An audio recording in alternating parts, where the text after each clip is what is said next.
At my mother's birthday party, she looked at me and delivered a cutting remark. "Alvin, you'll never measure up to your brother. Chase is the one who takes care of this family." I stood up, my heart pounding, and shot back. "If that's the case, from now on let Chase pay all the bills. I won't send another dime." The room fell silent. My parents' eyes widened in shock. "What money? We've never received a cent from you." I pulled out my phone, opened my bank statements, and the truth that unfolded left the entire family stunned. My name is Alvin Grant, born and raised in Beckley, West Virginia, a small town nestled among lush green hills, where everyone knows each other like the back of their hand, and family stories are often shared over simple dinners.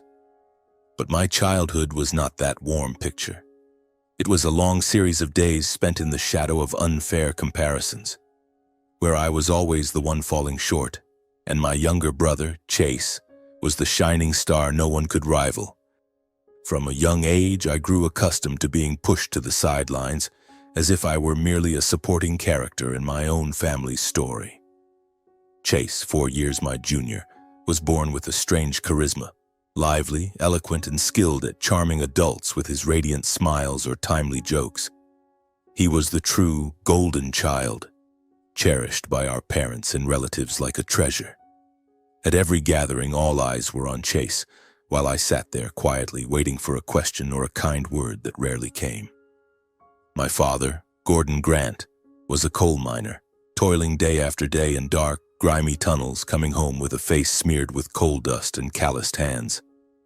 He was a man of few words, but when he spoke, it was often to praise Chase. My mother, Monica Grant, worked as an accountant for a local company, always busy with ledgers and bills, yet she still found time to brag to the neighbors about her clever son. They didn't mean to hurt me, I know, but their favoritism built up over time, like the layers of coal dust clinging to my father's skin. My parents often overlooked me for reasons that sounded reasonable but were really just excuses to justify their bias. I was quiet, reserved, and not particularly adept at small talk. I often fumbled when trying to chat with relatives, while Chase could make a room burst into laughter with a single joke. My academic performance was decent, but never earned me major awards or shiny medals to show off. Chase, on the other hand, was constantly praised for participating in all sorts of activities, from youth soccer to school performances, things that made him stand out and draw attention. I loved reading science fiction and tinkering with technology, spending hours in front of an old computer my dad bought at a second-hand market, taking it apart to understand how it worked. But to my parents, that was just dry or burying my nose in computers, as if my interests were a flaw to be fixed. Those repeated comparisons became a smoldering wound in my heart, not bleeding but aching every late night. "You need to learn from your brother," my dad would say whenever I brought home my report card. Though my grades were steady, they were insignificant to them compared to the praise Chase received. I felt like I was just a shadow trailing behind my brother, a faint silhouette no one noticed or needed. I didn't resent Chase. He was my little brother, and I loved him with genuine sibling affection. But each comparison pushed me further inward, building an invisible wall to protect my fragile heart. One memory still haunts me to this day. One Christmas afternoon, the family gathered around the tree. Chase sang Jingle Bells and earned a round of applause. I sat there holding a homemade gift, a small LED lamp I'd built from spare parts, hoping my parents would like it. When I presented it, my mother glanced at it and said, "You should spend more time playing with your brother instead of messing with these useless things." I nodded, swallowed my tears, and retreated to my room. In the darkness, I wondered, would I ever be good enough in their eyes? Would I always be that shadow? My childhood passed in moments like these, teaching me that family love is sometimes unfair, and invisible wounds can cut deeper than any blade. I found solace in books and technology, where no one compared me to anyone else. But deep down, I still longed for the day my parents would look at me, truly see me, and realize I wasn't Chase's shadow but Alvin, a person with his own worth, quiet and different though I may be. When I entered my teenage years, I thought things would change, that I'd find my own corner of the sky where I could shine in my own way. But no, Chase's shadow loomed larger and darker than ever, and my high school years only deepened the feeling that I was invisible in my own family and the world around me. At Beckley High School, I was still the quiet, reserved Alvin with hardly any close friends. I wasn't the type to blend in easily. The noisy hallways, the groups of friends laughing together, or the school dances, they all felt alien to me. I preferred sitting alone in the library, flipping through books on electronics, or in the computer lab, typing my first lines of code on the school's outdated PC. I found joy in unraveling circuits or writing small programs, but that joy was mine alone. To my classmates, I was just that weird kid glued to his computer. To my teachers, I was a good but unremarkable student, never standing out. Chase was the opposite. He was like a pop star among the student crowd. He joined the basketball team, emceed school events, and always knew how to make people laugh. Teachers loved Chase, not just for his energy but for his knack for charming adults. Once I overheard my homeroom teacher talking to my mom during a parent-teacher conference. Chase is truly an outstanding student, always full of energy. My mom nodded, beaming as if the praise were for her. As for me, the teacher mentioned me in passing. Alvin does fine, but he needs to be more outgoing. I sat in the corner of the room, listening to my mom agree, and it felt like another pebble dropped into my chest. At home, the comparisons continued, sharper than ever, as if my parents were determined to engrave in me that I'd never measure up to Chase. "Look at your brother," my dad would say, his voice brimming with pride. Whenever Chase brought home a basketball medal or a teacher's praise, that kind of energy is what leads to success. "You keep being so quiet. What are you going to achieve?" My mom was gentler, but her words cut deeper. "Alvin, you need to learn how to talk, to connect like your brother. If you're not good with people, it'll be hard to get far in life." I just nodded, never arguing, but each word was like another slash to an old wound, making it bleed silently. It's not that I didn't try. I quietly worked hard at school, maintained steady grades, and nurtured a dream of becoming an engineer.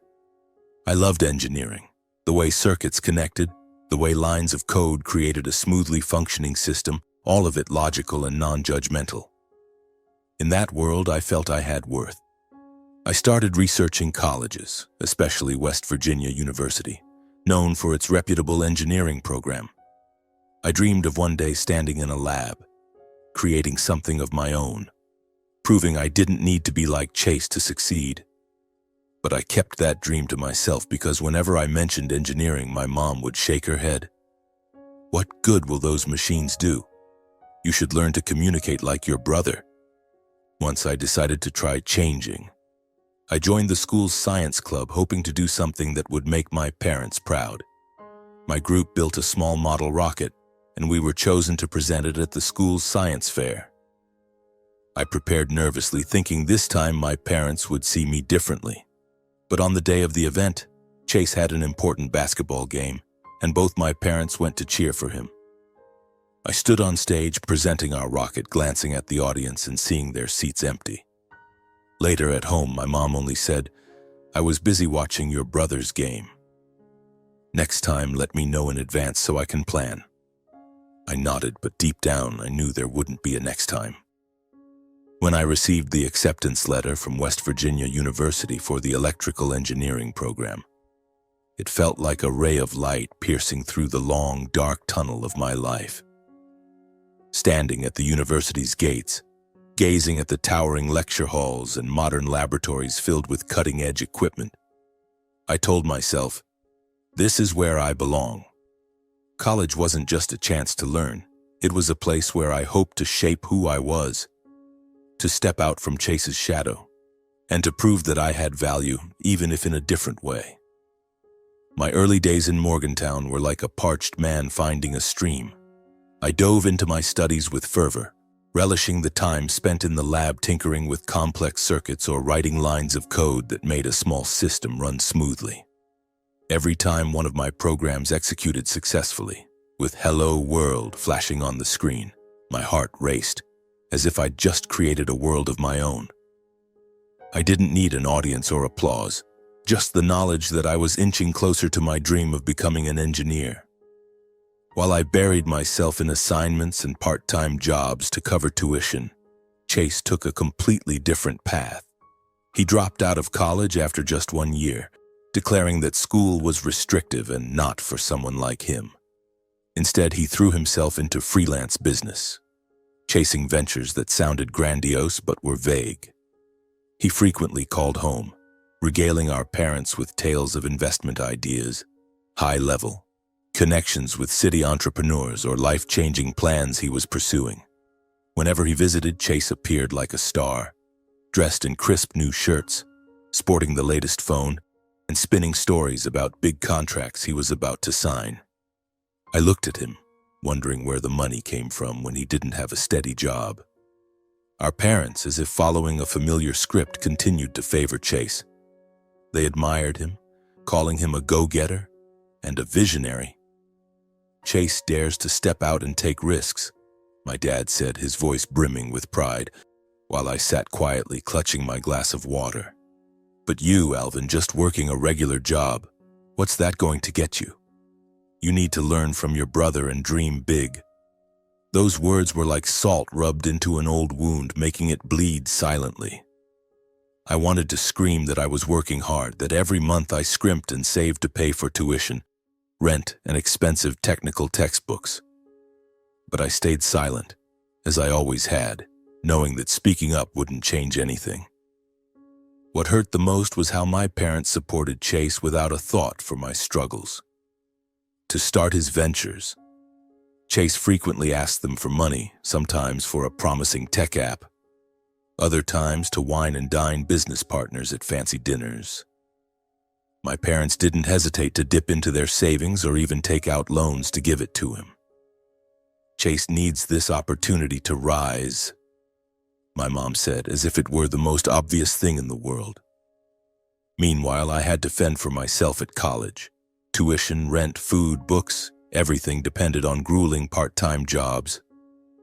I worked as a server at a coffee shop, washed dishes at a restaurant, and occasionally fixed computers for dorm mates to earn a few extra bucks.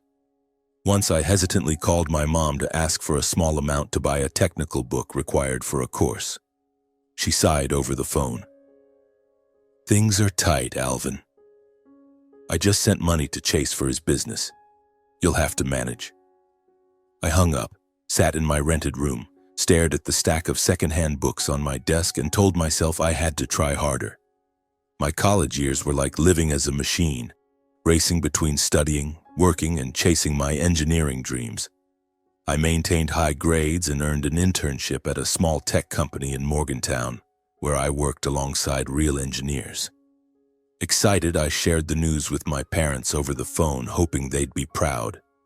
But my mom only mumbled, "That's good, Alvin. Keep being independent." I stopped sharing after that, confiding only in a few close friends at school who understood the value of the code I wrote or the circuits I designed. Chase, meanwhile, kept showing off on social media. Photos of him posing next to sleek cars, checking in at upscale bars, or flaunting expensive watches with confident captions like, "The road to success is never easy." I looked at those posts, wondering where the money came from when our parents, who'd spent their lives saving, were struggling to support him. Once I overheard my mom bragging to a neighbor about Chase's big project, her voice full of pride, while I was mentioned only as Alvin, who's in college, probably going to be an engineer. Even from afar, Chase's shadow weighed heavily on me. Every time I called home, my mom would gush about his grand plans, while I got perfunctory questions. "How's school?" "Doing okay?" I answered briefly, knowing they didn't truly care. I still loved my family and cared for Chase, but the feeling of being overlooked pushed me further away. I told myself I'd prove my worth, not through boasts, but through what I achieved. I wanted to become a skilled engineer, to build a stable life, not to outshine Chase, but to be myself, Alvin, a person with his own value, quiet and different though I may be. After 4 grueling years at West Virginia University, I graduated with a degree in electrical engineering and a job offer from a tech company in Austin, Texas. Holding that offer letter in my hand, I felt like the entire world was opening up before me.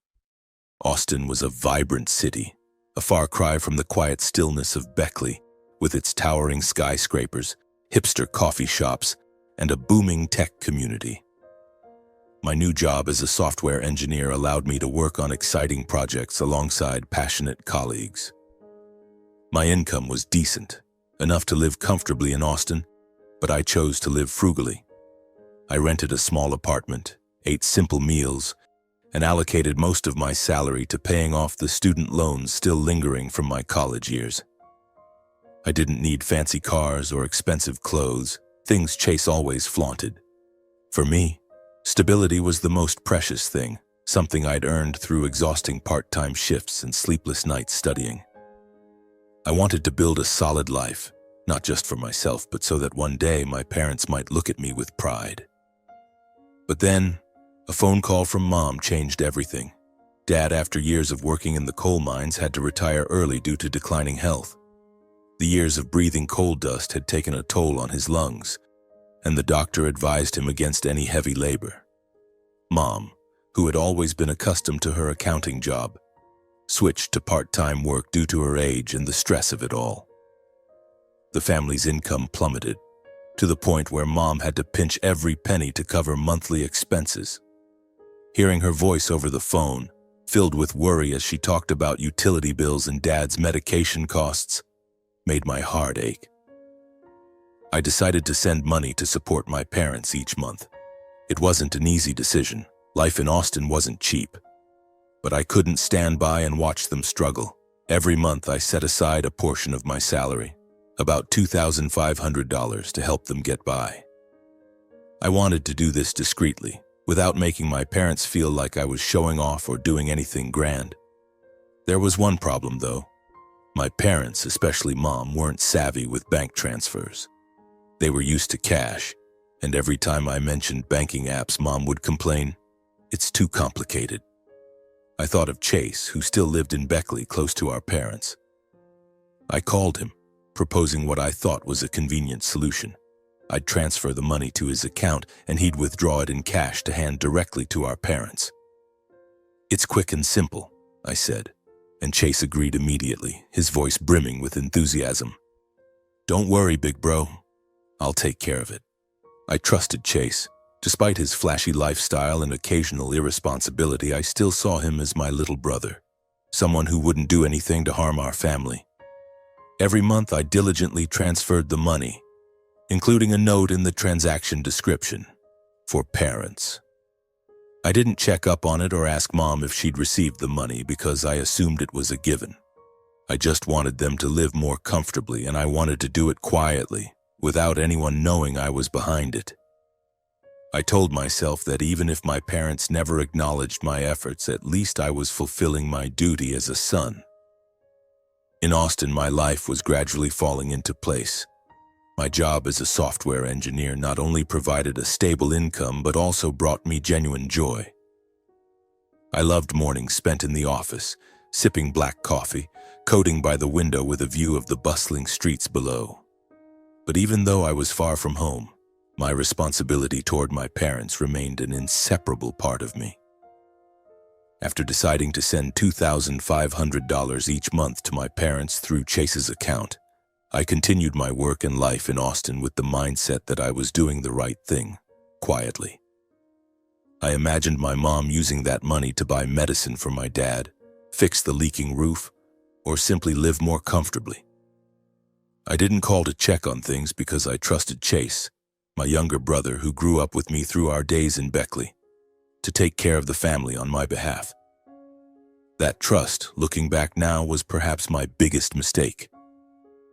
Occasionally, I called home and heard my mom complain about the cost of living. "Your dad's medicine is so expensive, Alvin," she said, her voice filled with worry. The roof is leaking again. It cost $1,000 to fix. In those moments, my heart tightened. I increased the amount I sent, sometimes $2,700, sometimes $3,000, even though it meant cutting back on my expenses in Austin, eating out less, skipping outings with colleagues. I didn't complain, because I thought I was doing the right thing. I just wanted my parents to live comfortably, free from the worries of the years they scrimped and saved to raise us.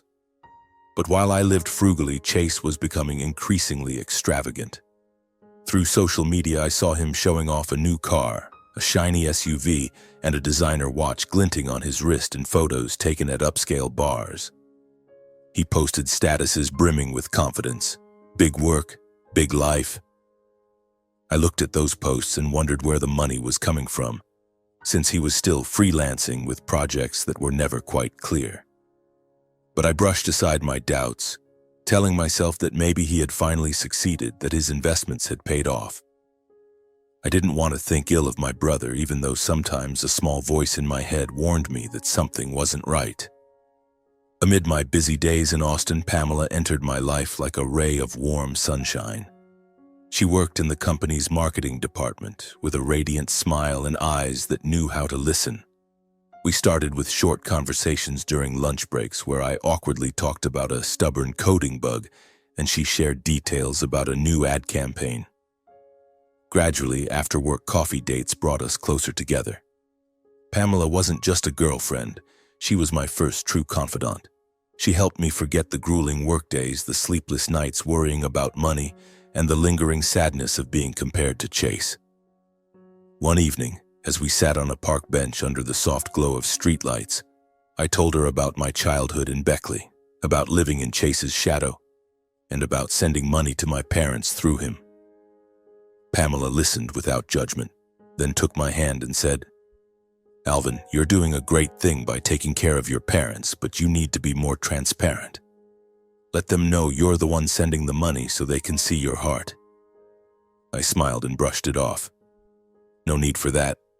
I just want things to be simple, discreet." Pamela shook her head, her eyes filled with concern. "You trust Chase too much. Be careful. Not everyone is as they seem." Our dates with Pamela became a healing balm. She took me to live music shows at small bars, taught me how to dance despite my clumsiness, and cooked simple dinners with me in my apartment. One time, when I was exhausted from a project at work, Pamela showed up with a plate of homemade cookies and we sat watching a comedy movie, laughing until our sides hurt. "You don't need to be like anyone else," she said, resting her head on my shoulder. "You're Alvin, and that's enough." Those moments made me feel lighter, as if Chase's shadow was slowly fading, replaced by the warmth of Pamela's love. But her advice about transparency lingered in my mind. I didn't want to believe that Chase could do anything wrong, but his flashy posts, the new car, the lavish parties began to stir a vague unease in me. I didn't know that this feeling was leading me toward a painful truth, a truth that would explode at my mother's birthday party, where my trust would be shattered, and everything I thought I knew about my family would be turned upside down. My mother's 65th birthday party was the first time I returned to Beckley after nearly a year of being busy in Austin. I wanted to do something truly special to celebrate her. I spent weeks preparing a gift, a compact digital camera, easy to use with a large screen and simple buttons, perfect for Mom, who had once mentioned wanting to capture family moments and the daisies in her garden. I went to an electronics store in Austin, testing each model, carefully weighing the brands. Pamela, my girlfriend, even helped me check the features, ensuring Mom would love it. "Your mom's going to adore this," Pamela said with a smile, her eyes sparkling as we wrapped the gift in green wrapping paper, Mom's favorite color, and wrote a card that read, "Happy birthday, Mom, from Alvin and Pamela." Pamela agreed to come with me to Beckley, not just for the party, but also to meet my family. I was more nervous than ever. This was the first time I'd brought a girlfriend home, and I wanted my family to see that I was different now. A mature Alvin with a stable job, a respectable life, and a wonderful partner. On the flight from Austin, I sat next to Pamela, gazing out the plane window at the drifting white clouds. She held my hand and whispered, "Don't worry, everything will be fine. I'm excited to meet your parents, even if they're a bit biased, like you said." I smiled, but my heart felt heavy. I had told Pamela about my childhood, about Chase's shadow, about being constantly compared to him. But I still hoped this party would be a chance to mend things for my parents to see me differently, without comparing me to him. The drive from the airport to Beckley took us through familiar roads, where the lush green hills stood quietly like childhood memories. Our old family home came into view with its slightly chipped porch, weathered roof tiles, and Mom's small garden blooming with yellow daisies. I stepped out of the car, taking a deep breath, inhaling the scent of damp grass and the air of home. Pamela smiled, pulling her small suitcase, looking as natural as if she belonged here. I hugged Mom, noticing she was thinner than the last time I saw her, her hair streaked with more silver. Dad sat in an armchair in the living room, coughing a few times. His face pale from years working in the mines, but he managed to smile when he saw me. I introduced Pamela, and Mom hugged her, saying, "Come in, don't be shy." Pamela smiled, responding warmly, "Thank you, I've heard so much about you from Alvin." Chase appeared shortly after, stepping out of the kitchen in a sharp navy suit, white shirt, and a gleaming watch on his wrist. He clapped me on the shoulder, laughing loudly. "You're back, huh? Still the tech guy, never change." I smiled back, trying not to notice Mom's glance, which briefly passed over me before settling on Chase, as if comparing us. Pamela whispered to me, "Your brother sure knows how to steal the spotlight." I nodded, saying nothing. The party took place in the living room, decorated with gold, tinsel, and balloons. The dining table was laden with cakes, homemade cookies, and a vase of daisies Mom had picked from the garden. Relatives gathered, and the room buzzed with laughter and chatter. There was Aunt Linda, who always fawned over Chase, Uncle Frank, who loved telling stories of his youth, and a few close neighbors. Pamela blended in quickly, chatting cheerfully with Aunt Linda about her marketing job in Austin, about designing an ad campaign for the company. I watched her, feeling a mix of pride and unease. I wanted my family to see Pamela not just as my girlfriend, but as someone who understood me, who made me feel valued. But then, like a familiar script, the conversation turned to Chase. Aunt Linda, mid-sip of tea, turned to him, her voice full of admiration. "Chase, you're such a dutiful son. Sending money to your parents every month, regular as clockwork. This family is lucky to have you." Others nodded, chiming in. "Exactly, that boy knows how to take care of his family. Not like some who only live for themselves." My heart tightened. Pamela squeezed my hand under the table, her eyes saying, "Don't let it get to you." Mom, as if to pour fuel on the fire, looked at me with reproachful eyes. "Alvin, why can't you be even a fraction like Chase? You should learn from him. Chase is taking care of this whole family, you know that." Her words, sharp as a knife, cut deep into wounds I'd tried to bury for years. Pamela gripped my hand tighter, whispering, "Stay calm, Alvin. Don't let them hurt you."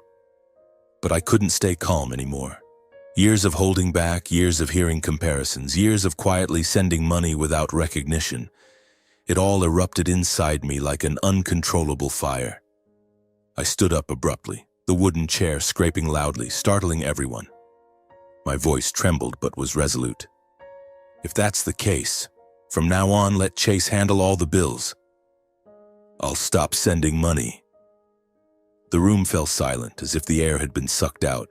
My parents' eyes widened in shock. Dad, his voice hoarse from illness, spoke up. "What money? We've never received anything from you." Mom nodded, her tone sharp.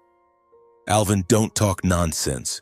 You're off working far away, never bothering about us. When have you ever sent money?" I felt the blood rush to my head, a mix of pain and anger. Pamela looked at me, her eyes worried but supportive. I took a deep breath, pulled my phone from my pocket, and opened the banking app. My fingers scrolled through the transaction history, each line clear as day. $2,500 every month, sometimes $2,700, sometimes $3,000, all transferred to Chase's account with the note, "For parents." I held the screen up for everyone to see, my voice calm but icy. "Here, for the past 2 years, every month I've sent money to Chase to give to you. You say I don't care? Then what's this?" The room went dead silent. Mom's mouth fell open, her hands trembling as if she wanted to touch the screen. Dad sat up straighter, his eyes wide, his voice hoarse. "Alvin, is this true?" Relatives began murmuring, their admiring glances at Chase turning to suspicion. Aunt Linda muttered, "My God, what's going on?" Uncle Frank, usually quiet, turned to Chase, his tone stern. "Chase, what's this about?" Pamela, unable to stay silent any longer, stood up, her voice soft but clear. "Alvin has worked so hard to take care of this family. He didn't want to boast, but I think everyone needs to know the truth. He sent money every month, even though he had to live frugally in Austin, working day and night to earn it. I don't understand why there's been such a misunderstanding." She looked at me, her eyes giving me strength but also filled with concern. "You're not wrong, Alvin. They need to know the truth, no matter how painful it is." The small living room of our house in Beckley, once filled with laughter and childhood memories, now felt like a tense stage for a dramatic play. The light from the ceiling bulb cast shadows on the stunned faces of everyone present. The gold tinsel and balloons decorating Mom's birthday seemed out of place in the heavy atmosphere. Mom sat there, her hands trembling, her eyes glued to the phone screen I had just shown, where the bank statements were laid bare, clear as day. Dad, despite his frail health, sat up straight, his eyes wide as if he couldn't believe what he had just heard.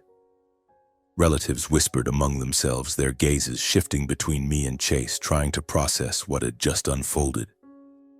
Mom was the first to break the silence. Her voice trembled, almost breaking.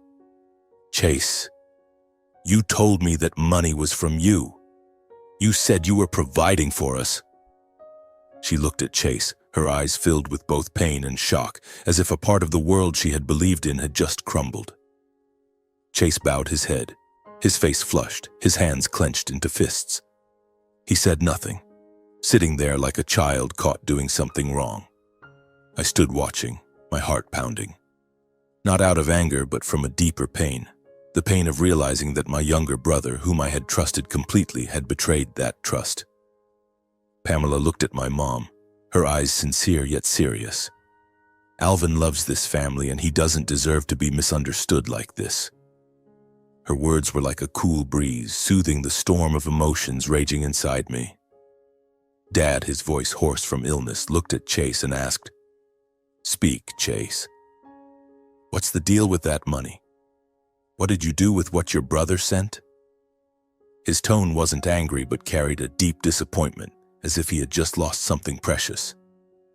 Chase lifted his head, his eyes darting away, then stammered, I didn't mean to, Dad. I just borrowed it for a bit. I was going to pay it back later." He took a deep breath and finally, unable to bear the weight of the stares fixed on him, he confessed, "I kept most of the money. I only gave you and Mom a few $100s a month, so you'd think I was taking care of the family. I needed the money to pay off debts, to keep up appearances. I didn't want you to be disappointed in me."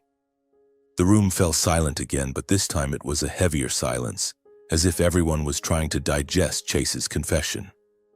All those months I had scrimped and saved, lived frugally, worked overtime to send money home for my parents. It had all been a tool for Chase to maintain his image as the dutiful son. I looked at him, searching for a trace of the little brother who used to chase me around the backyard to play ball, who shared a cookie Mom made with me. But before me now was a young man, his face flushed with shame and his eyes avoiding mine.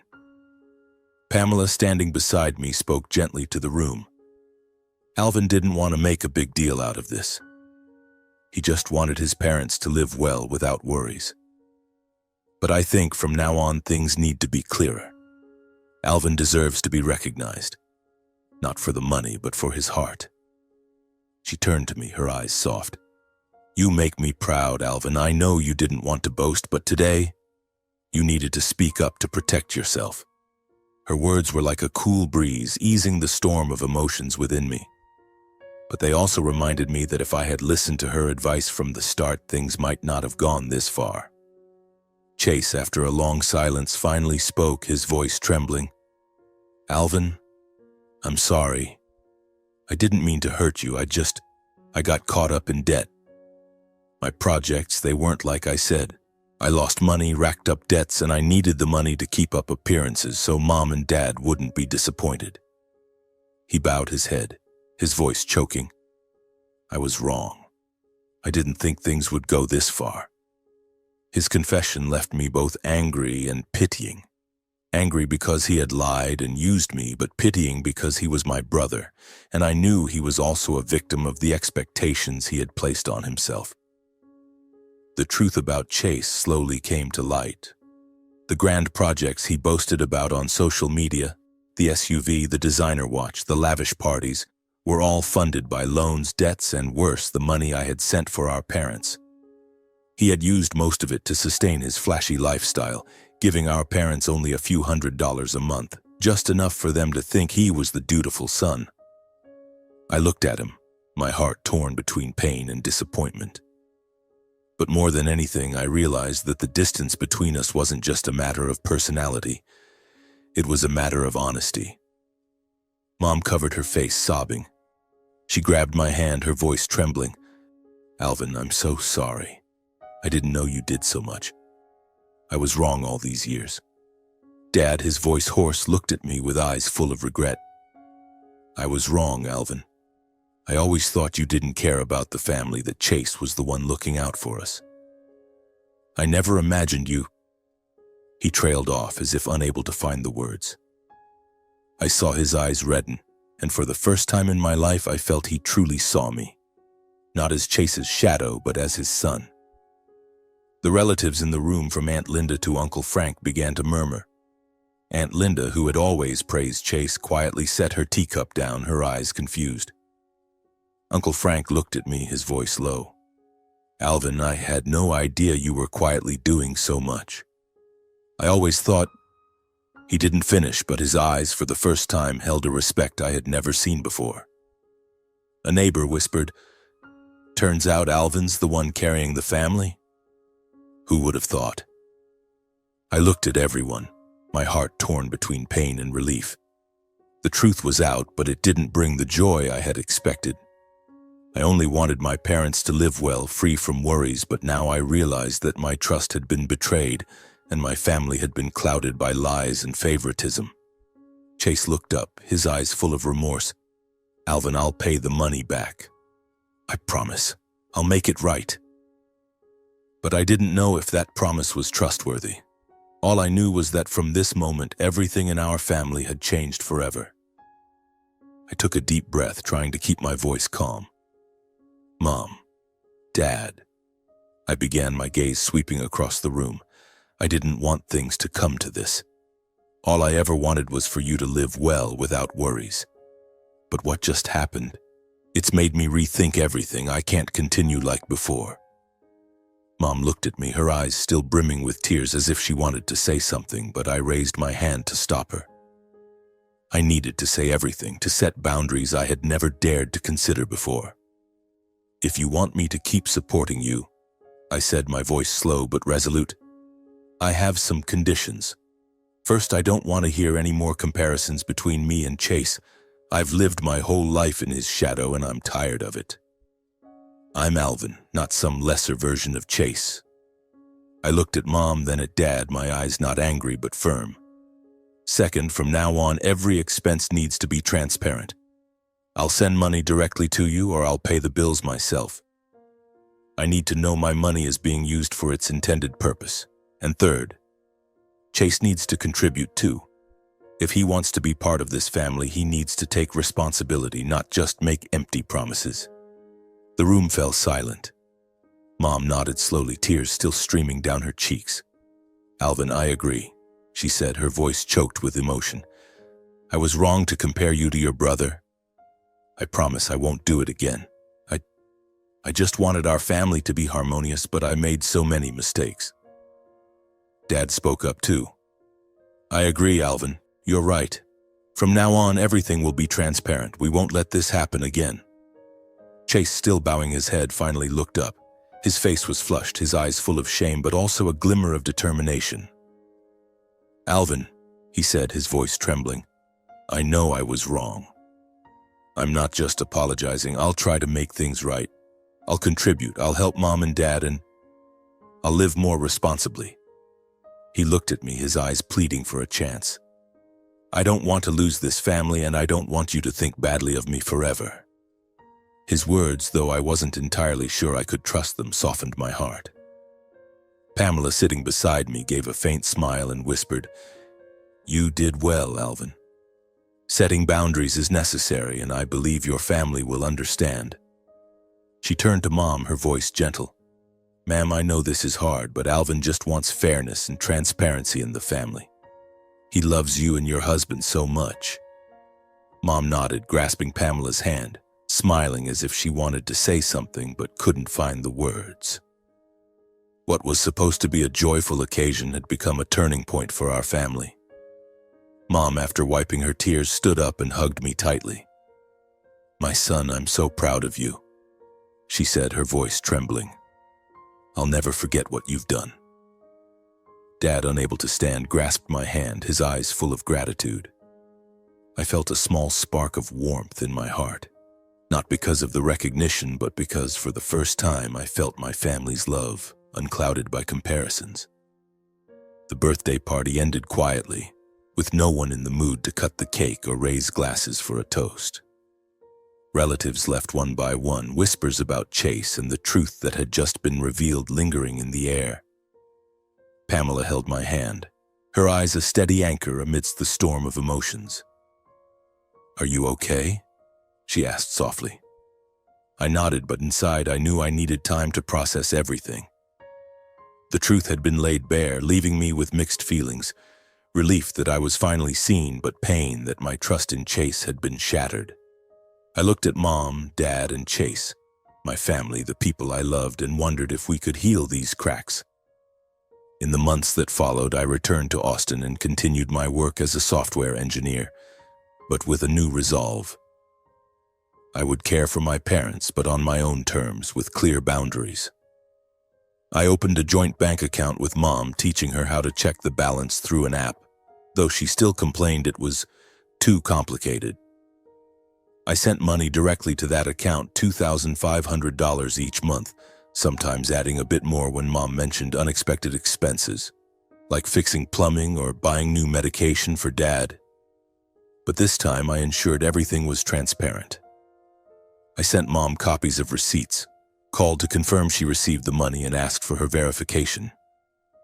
I don't want the past to repeat itself, I told her over the phone, my voice gentle but firm. Mom nodded through the video call, her eyes full of gratitude. I understand, Alvin. I won't let it happen again. As they promised, Mom and Dad began to change. They stopped comparing me to Chase, no longer mentioning the clever younger brother or the pride of the family. Instead, Mom called regularly, asking about my work in Austin, about the projects I was working on. Being an engineer must be tough, right? She asked, her voice curious. For the first time, I felt she was genuinely interested in my world, the world of code and circuits.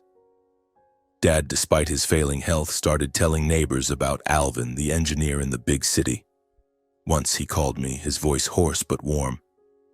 I'm proud of you, Alvin. I was wrong not to see it sooner. Those simple, heartfelt words were like a balm healing the scars in my heart. Chase, after the incident at the party, struggled to pick himself up. He admitted to me that his grand projects were nothing but failed gambles. He owed money to banks, friends, and even loan sharks.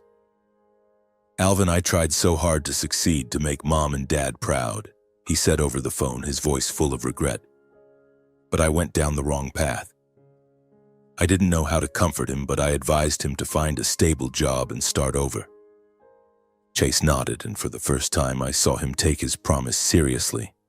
He found work at an auto repair shop in Beckley, with a modest salary but enough to cover his expenses and contribute a small amount to our parents.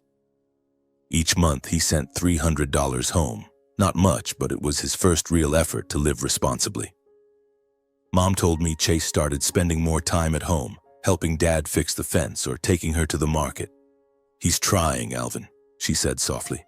"I know he was wrong, but I believe he'll change." I felt relieved, not just because of Chase's changes, but because I had finally stepped out from the shadow of comparison that had weighed on me for years. I no longer felt the need to compete with him or prove my worth. I was Alvin, a software engineer, a son, a man living true to his values. My work in Austin thrived. I was promoted to project team leader, guiding a group of young engineers. Pamela was always by my side, supporting me through busy days and nights when I worried about my family. She became an indispensable part of my life, not just a confidant, but a reminder that I deserved to be loved and respected. A year after that fateful birthday party, Pamela and I decided to get married. We chose a small church on the outskirts of Austin with a cozy atmosphere, soft light streaming through stained glass windows onto rustic wooden pews. Pamela, with her refined sense of style, insisted on adding white daisies, reminiscent of Mom's garden, and an acoustic band playing gentle love songs like "Can't Help Falling in Love." I wanted a simple wedding, but Pamela turned it into an emotional, unforgettable day with small details that kept me smiling. Handwritten cards for guests, a small dessert table with homemade cookies, and a photo booth with a wooden frame engraved with our names. "This is our day, Alvin," she said, her eyes sparkling. "But it's also a day for your family to see how happy you are." Chase attended, dressed more simply than before, no longer sporting designer watches or flashy suits. He hugged me, saying, "Congratulations, Alvin. I'm trying to be a better person." I nodded, not bringing up the past, but in my heart I hoped he would keep his word. The wedding was filled with joy, free from favoritism or comparisons. Relatives from Beckley, including Aunt Linda and Uncle Frank, were there, and this time they spoke of me with genuine respect. "Alvin's truly a wonderful son," Aunt Linda said, her eyes no longer fixed on Chase as they once were. I smiled, feeling the fairness I had waited for my whole life. When Pamela walked in, wearing a white wedding dress, my heart seemed to stop. She looked like a dream, her hair cascading softly, her eyes shining under the church's light. The band played a gentle acoustic melody, and as she approached, taking my hand, I knew this wasn't just a new beginning for me, but for our family. The ceremony was filled with joy, free from favoritism or comparisons, only love and reunion. As we exchanged vows, I looked into Pamela's eyes and said, "I promise to love and cherish you the way you helped me find myself again." Pamela smiled, her voice choked with emotion. "And I promise to always stand by you, Alvin, no matter what happens." We exchanged rings, and when I kissed her, applause erupted from family and friends. I looked at my parents, Mom wiping tears, Dad smiling, and Chase standing in the corner giving a slight nod as if in support. My family, once divided by favoritism and lies, was slowly finding its way to love, fairness, and clarity. Years later, Pamela and I built a life full of joy. We bought a small house in Austin with a little garden where Pamela planted daisies just like Mom's in Beckley. I continued my work at the tech company, and Pamela started a small marketing consultancy where she shone with creativity and passion. We often visited my parents, bringing small gifts, a new camera for Mom, a comfortable armchair for Dad. My parents now greeted us with smiles and stories no longer centered on Chase. They talked about Mom's garden, Dad's health, and asked about our life in Austin. "As long as you're happy, I'm happy," Mom said, her eyes free of any trace of favoritism. Chase, after years of struggle, finally found his path. He paid off his debts through his steady job at the auto repair shop and later opened a small garage in Beckley. His business did well. Not the grand projects he once boasted about, but enough for him to take pride in his achievements. He continued sending $300 a month to our parents, sometimes adding a bit more when he could.